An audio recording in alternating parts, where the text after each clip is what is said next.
It's important to remember that we're all born enlightened, but we're unconscious of who and what we really are and why we're here.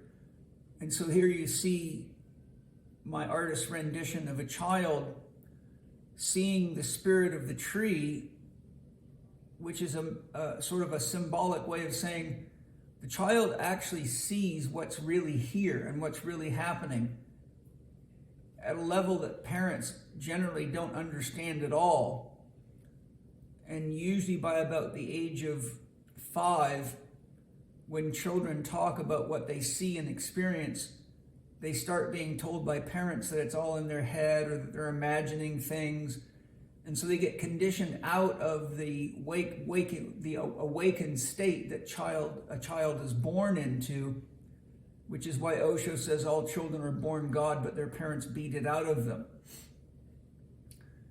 Those that come in as truly woken up generally cannot be tricked out of their own awareness by their parents or other people. They just learn to be quiet about what they see because they realize talking about it just creates more stress than anything else. But often those kids can't be denied because they will say things and know things that the parents are often shocked by, like knowing that a family member is going to die fairly soon and telling the parents, and the parents might have no idea there's anything wrong with that person. And sure enough, just like the child says, they die. And so events like that start happening, and the parents have a really hard time with it because it scares them that their child can know these things. And that usually leads to sort of a tumultuous relationship with the child. And sometimes it can get kids put into psychiatric care because it's easier for the parents to think that if the child has a label, then it's more comfortable for them than realizing the child is very, very tapped in.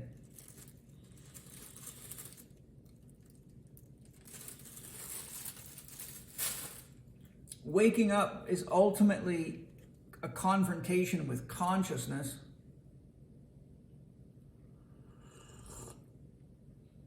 But not individual consciousness like the consciousness in you that's listening to me talk right now.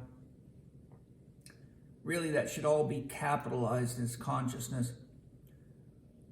Simply put, consciousness is the knowing of what it's like to be something.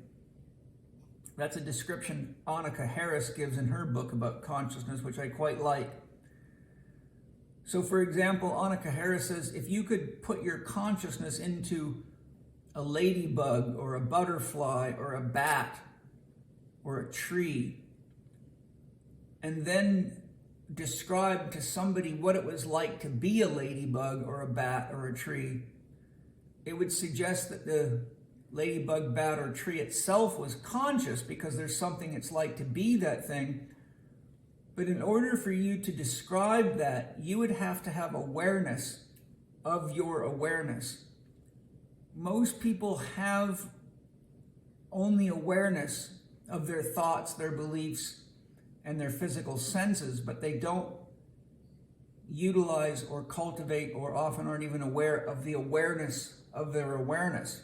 There's something most experts are not telling you about success, health, and fulfillment. They want to sell you more tools. There's lots that you can memorize. There's lots of knowledge you can gain. But the one thing that's missing in a lot of these approaches is how to connect deeply to your soul and get inner guidance so that it is your heart guiding you, and that your efforts to use those tools, skills, and knowledge are actually fulfilling because you're moving in the direction that your soul came to the world to go in. If you'd like my help and guidance to have the skills, the tools, and the interconnection to your soul so that you are sure you're moving in the right direction in life, you're welcome to join my Spirit Gym community. Some of you may have had the experience of swinging a golf club at a ball at a golf course, and before the club even hit the ball, you already knew that it was a lousy shot, but you couldn't do anything about it because the club's moving too fast to make changes at that speed, and sure enough, it was a lousy shot.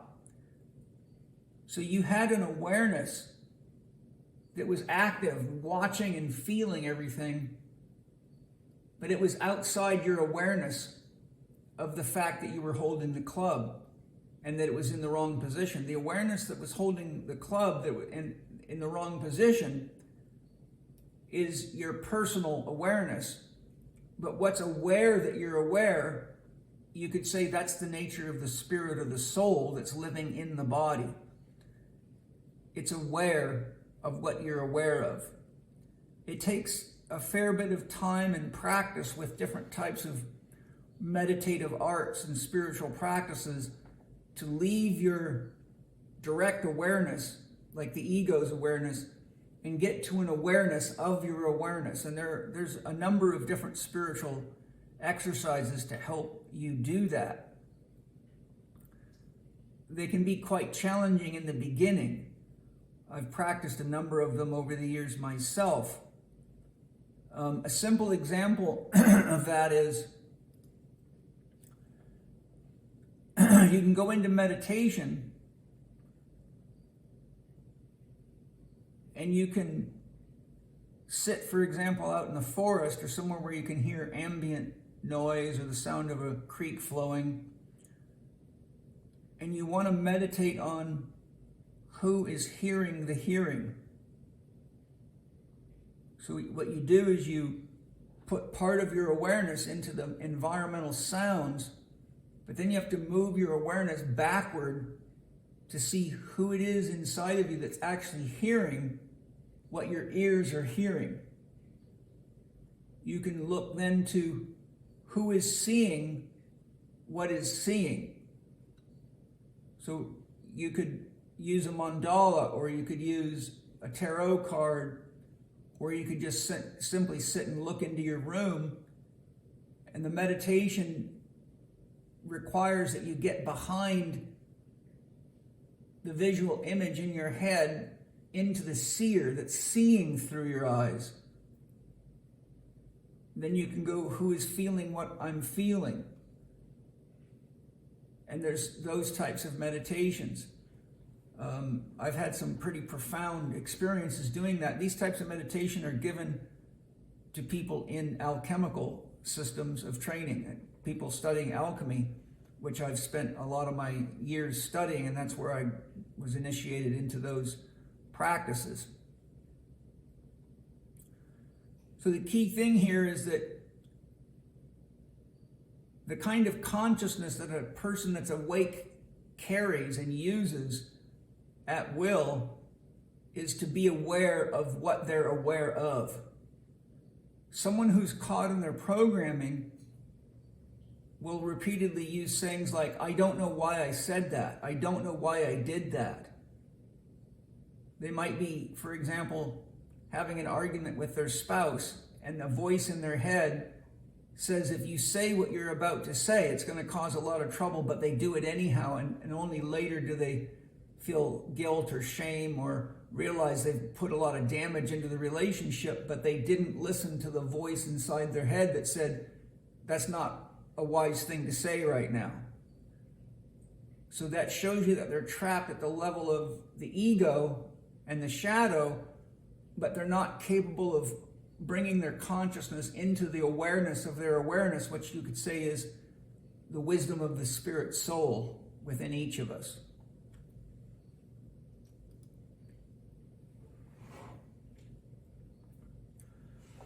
So when it comes to the waking up process, what we're ultimately doing is we're emerging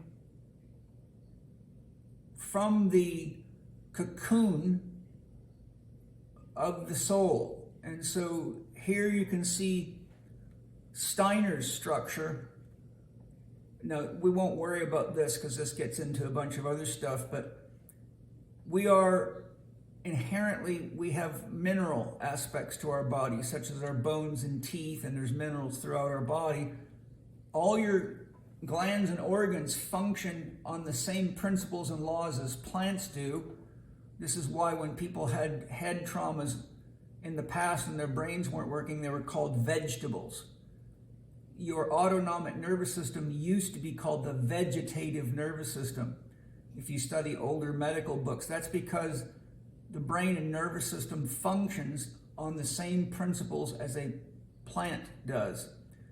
Steiner describes the human brain and nervous system as a bulbar plant growing upside down. So if you've ever looked at a tulip, for example, and pulled it out of the ground, if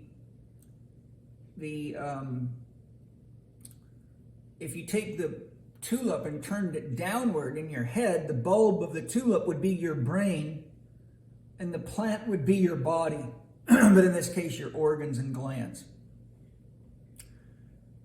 Then we have the animal body, which is what you think of as your physical body, and that's the body of movement. What this, by the way, is showing, I'll just touch on it briefly, is that this shows you the level of the sense of I-ness of each of these. So the mineral soul, any mineral being, has its sense of I all the way up here in the higher mental plane. There's an astral dimension and there's an etheric dimension, a lower mental and an etheric dimension.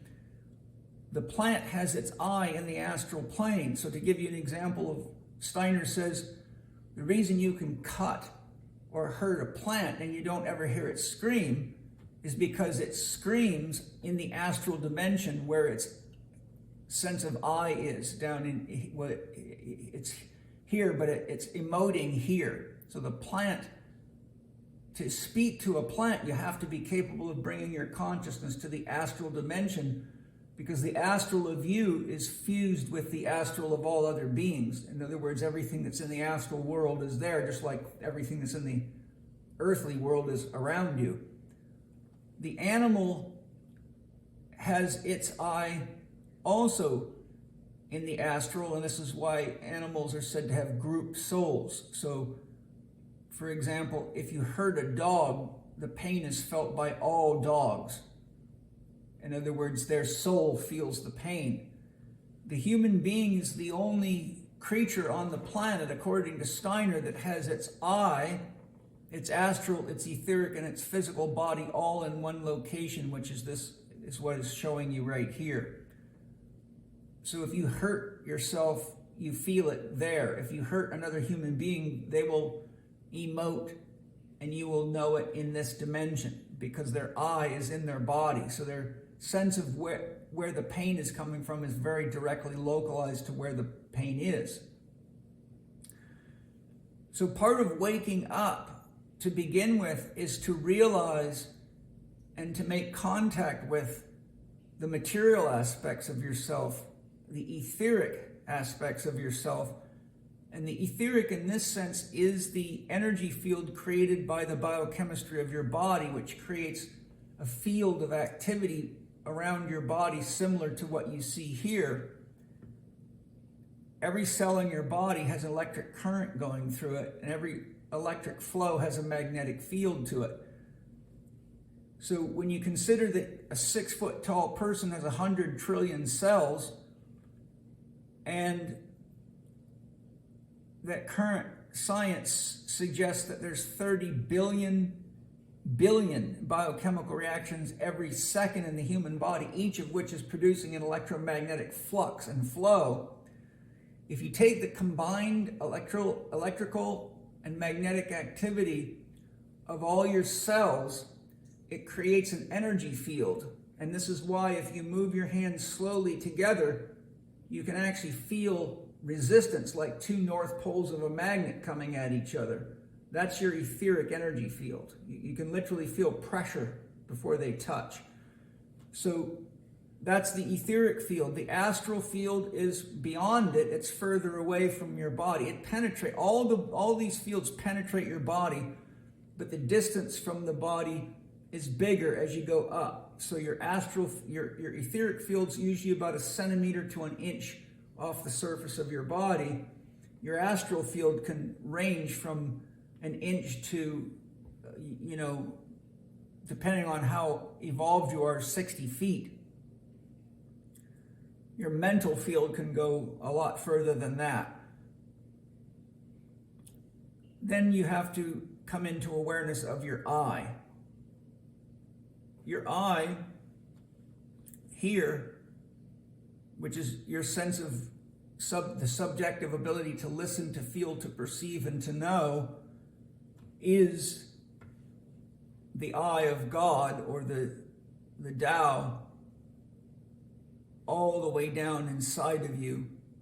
So think of, as Rumi says, you are not a drop of the ocean, you are an ocean in a drop. You are the ocean in a drop. So this Tao represents the ocean of God consciousness, and this I represents a drop of that ocean inside of you. So there's really nowhere to go to find God. You're carrying God in every single particle, atom, and cell of your body at all times. But it is the subject of God which is the subject of you. So that's the abiding function of God. God is always abiding within all of its creations. That is what's aware that you're aware. That part of you does not get entangled in anything. A great way to think of the I is to think of a mirror. A mirror does not reject anybody, regardless of race, creed, color, belief, karma, how murderous they may have been. It never says no.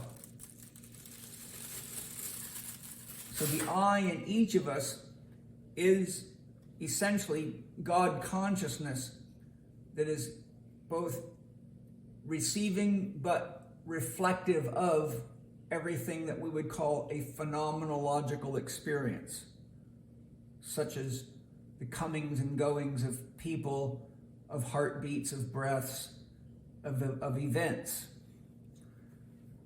So the waking up process, however it comes about, is a progressive realization of what you are, beginning with the material level, working up through to the astral, which is the dimension of dreaming.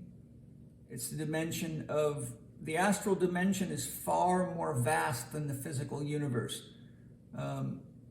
Some mystics say it's, many, many times more vast than the physical universe.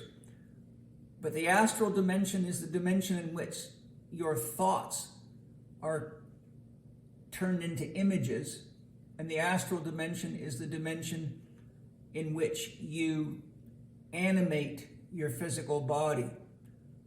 So without the astral dimension, there would be no way to raise your arm or to speak.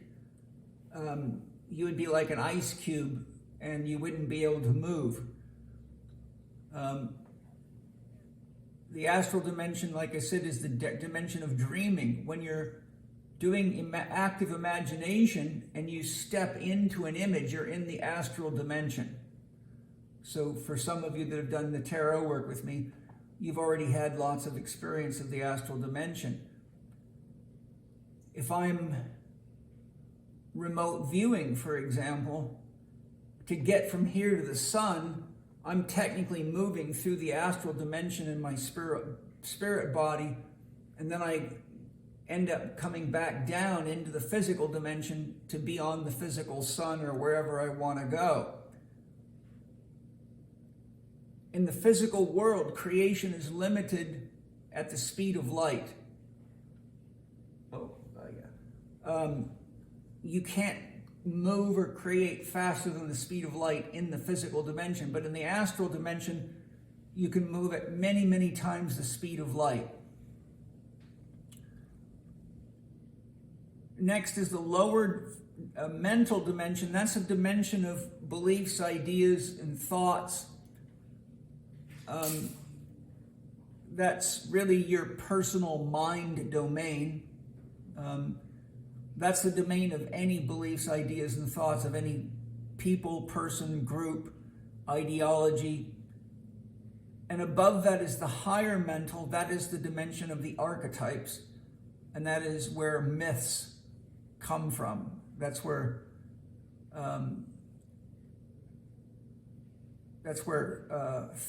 fairy tales and myths actually emanate from, and then people that are capable of accessing that dimension channel them down into this dimension, which is usually artists, poets, and mystics.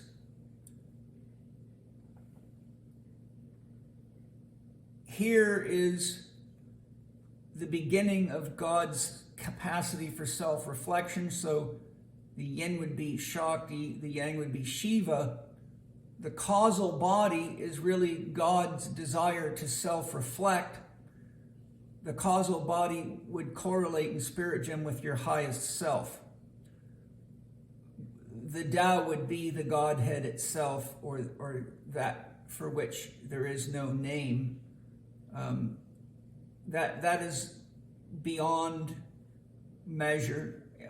From a Western perspective, that would be the absolute God. So waking up really is the journey of awakening all the way up to the unknowable, the mysterious, that which, this is why Lao Tzu said the true Tao cannot be spoken. It's actually beyond the archetypes. It's the source of the archetypes. It's beyond words. So Lao Tzu speaks of the Tao that can be spoken and the Tao that cannot be spoken. The Tao that can be spoken is what emerges from God's dreaming nature, where there's a subject-object duality, a lover and a beloved. So it takes quite a powerful experience to get you past that duality right there, because it takes a lot to get a person out of their I-mind, where there's a relationship, for example, with your thoughts or your feelings or your body or other people.